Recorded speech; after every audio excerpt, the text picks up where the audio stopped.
Benjamin, if I could start with you, has the Prime Minister lost the dressing room? The optics of that booing wasn't great, was it? No, the optics were terrible. It's not what you want when you're trying to rebuild support, having people booing you. But bear in mind, one of these parties was, the day of the funeral of Prince Philip. All of these ardent monarchists, people who love the royal family, I think will have felt that quite personally. So they won't be any fans of, Boris and Carrie after hearing that story. The idea that royalists are naturally Tories and are naturally Conservative voters, and if he's lost those people, he's lost the whole country, I don't think holds water.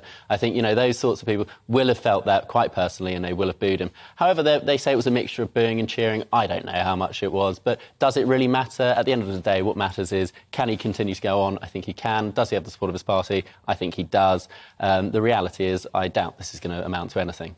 Well, yes, and of course, picking up on Graham's point via email there, London is now so left-wing, it's been twinned with Pyongyang.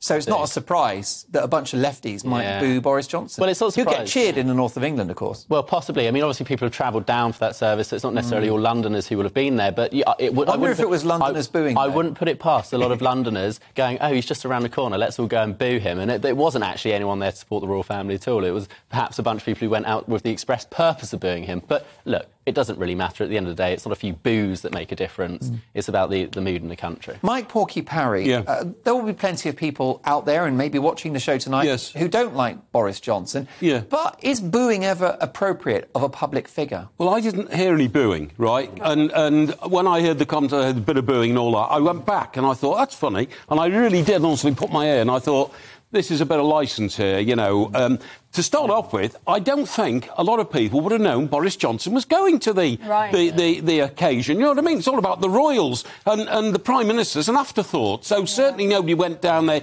deliberately to boo Boris Johnson. Benjamin's made the point. A lot of these people travel from the north of England, which is traditionally a very strong royalist area, supporting the royals and all that. But if people want to boo Boris Johnson, count me in, but not because of Partygate, not because of anything to do with his private life.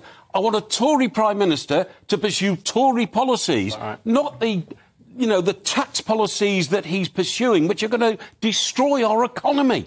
When is he going to wake up and realise that all the money he's giving away at the moment will at some stage have to be paid back? And we're already in terrible debt. So could you give us some Tory economic policies, not Gordon Brown policies? And could you lead the country like a Tory Prime Minister should? If you don't, I'll boo you. But I wouldn't boo any public figure who attended that service today in deference and loyalty and respect to the Queen. It was the Queen's occasion. So anybody who went there and booed anybody else is a muppet and a juicer.